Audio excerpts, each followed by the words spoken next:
Hello dear readers and subscribers. We continue our search for the most iconic artworks of the 21st century. We have already covered 10 iconic great sculptures, followed by 5 paintings we discussed 2 weeks ago, featuring Tuymans, Mehret to Twombly, Richter and David Hockney. And today we're going to do part 2 to have the complete top 10 paintings, and definitely feel free to stay tuned until the end of the video where I'll give a few critical reflections on painting in the 21st century and our attempt to crystallize the most iconic pieces of recent history. So without further ado, enjoy this video. Marlene Dumas' Dead Marilyn takes one of the most overexposed faces of the 20th century and returns it to the fact of death. The painting is based on an autopsy photograph of Marilyn Monroe, an image Dumas came across while searching through old materials.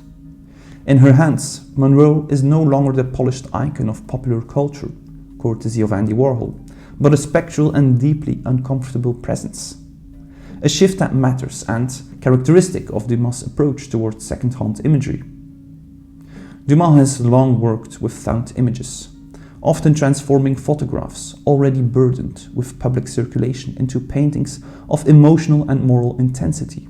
Here, the mythology of Marilyn is stripped of glamour and forced into another register altogether. Dumas herself connected the painting not only to Monroe, but also to the end of a certain era, linking the image to the broader political mood of the late 2000s. In that sense, Dead Marilyn is not a portrait of a dead celebrity, but a painting about a certain disillusionment. It stages uncanny exhaustion, the inevitability of death, and the decay of beauty, or perhaps even the strange beauty of the decay itself, within the afterlife of images.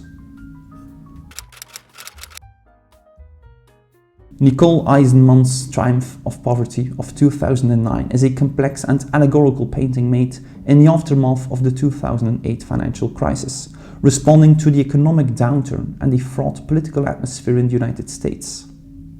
As is often the case with Eisenman, the work brings together sharp social observation, art historical reference, and a deliberately unruly mode of figuration. Its title is a direct nod to Hans Holbein the Younger's lost 16th century painting, The Triumph of Poverty, immediately placing the work within a longer tradition of allegory, moral tension, and social critique. The painting is also haunted by Pieter Bruegel the Elder, as a group of figures is lifted directly from the blind leading the blind, turning the scene into an image of society moving blindly towards disaster. That reference matters because Eisenman does not present poverty as a somewhat abstract condition, but as something lived, visible, and deeply collective.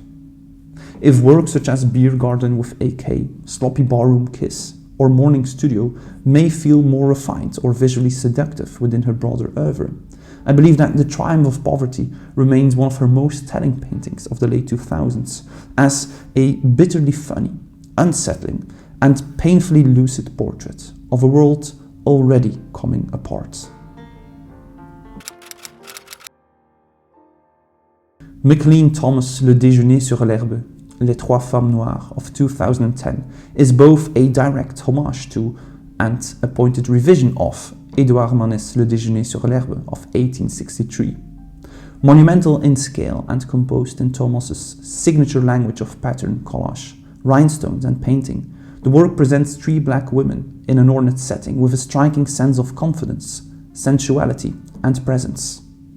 Originally staged as a photograph in the MoMA sculpture garden, the image was later translated into one of Thomas' most celebrated paintings.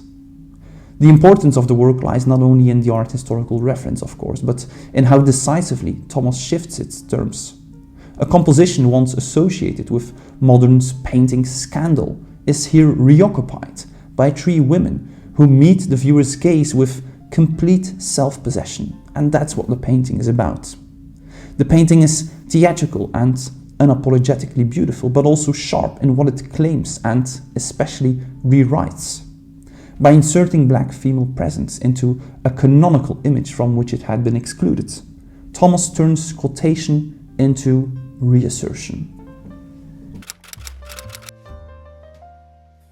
Dana Schutz's Open Casket of 2016 is one of the most controversial paintings of the century. The work is based on the historic photographs of Emmett Till, the 14-year-old black boy who was lynched in Mississippi in 1955. His mother, Mamie Till Mobley, insisted on an open casket funeral so that the world would see what had been done to her son. Schutz made the painting in 2016 in a moment shaped by renewed media attention to racial violence in the United States, and first showed it quietly in Berlin before it appeared at the 2017 Whitney Biennial, where a storm broke loose. There, the painting immediately became the center of a fierce public debate.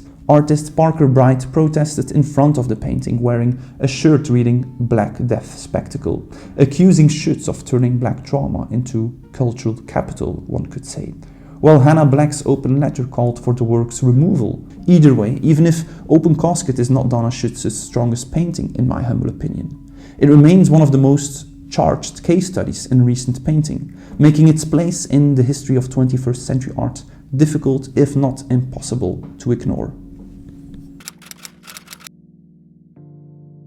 Amy Sherald's portrait of Michelle Obama became iconic almost overnight. Commissioned for the Smithsonian's National Portrait Gallery alongside Ghent Wiley's portrait of Barack Obama, it was historic from the outset. For the first time, an official portrait of a black First Lady had been painted by a black artist. Sherald depicts Michelle Obama seated against a pale blue background, her chin resting lightly on her hand, while the vast geometric dress takes over much of the canvas. Rendered in Sherald's signature grisaille, the portrait feels crisp, self-possessed and immediately recognizable. Even beside Wiley's widely discussed portrait of Barack Obama, Sherald's contribution arguably lingered more powerfully as a painting. It felt fresher, more surprising, and somehow more intimate despite its monumentality. Never before had a First Lady's portrait travelled quite like this one, circulating far beyond the museum through headlines, social media and public conversation. People queued up to see it, and, for once, that response felt entirely justified. So this concludes our top 10, and I think with the first 5 it is kind of on point. I think these works should be included. They are iconic, they are part of the canon of art history. With more recent works it's always more difficult, especially because the first 5 are living icons, the greatest, most important painters, and in a sense these works were somewhat the icing on the cake, which kind of justifies their presence in such a list. But I also feel like with the second part, not only because it become more difficult because it is more recent or because the artists are less of an icon for now, I also feel like, for instance, with a Marlene Dumas, who is an iconic artist, that it's very difficult to pin down one work that really stands out from her practice. And I think Miss January is a more iconic work from her because it is now the most expensive painting by a female artist. You see that event, a market event, which is also kind of a one-off, is also heavily influencing what we consider as iconic or what images circulate the most. And I think the same can be said with the Dana Schutz painting. I definitely don't think this is her best work, but the controversy surrounding it made it circulate and made it also such an iconic painting. A bit similar how we had Catalan's Banana with the artwork Comedian in the sculpture list instead of his better works, such as Him, La Nona Ora or Ave Maria. So I think those are important considerations to make, that iconicity or greatness is always in flux. And then there is also very clearly that in the second part there is a strong emphasis, of course, on more identity-based artworks, which has of course been one of the main topics in public discourse in contemporary art. And here it is also very difficult, I feel, to select these artworks. I think the studio of Kerry James Marshall would have been another excellent choice, perhaps one that I would personally prefer over the Mickalene Thomas Linetia Dombokier is also an artist that I really enjoy, but it's very difficult to identify that one single standout piece. And perhaps to conclude, another interesting topic, I think it is more difficult when it comes to the different artistic disciplines that we have to decide on the iconic paintings. With the video works, it is very clear, it's crystal clear almost. With the sculptures, it was also somewhat clear. With the installation artworks, it's also quite clear. And with painting, it was a lot more difficult. And the question is, why is that so? Because of course, painting didn't die in the second half of the 20th century, despite that being a big argument, of course, and it is very alive and kicking in the 21st century.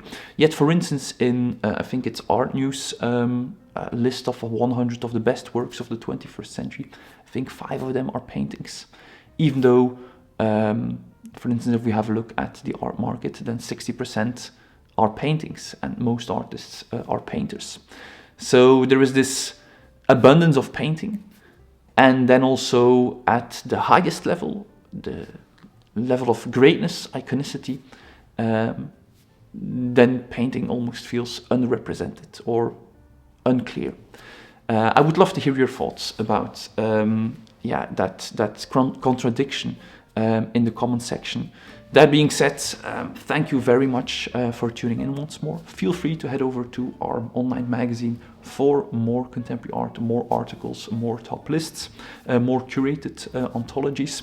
And I warmly recommend you to have a look at our previous video, the part 1, with 5 iconic paintings of the 21st century. Next, support us on Patreon and please consider subscribing to stay posted for more contemporary art. Bye.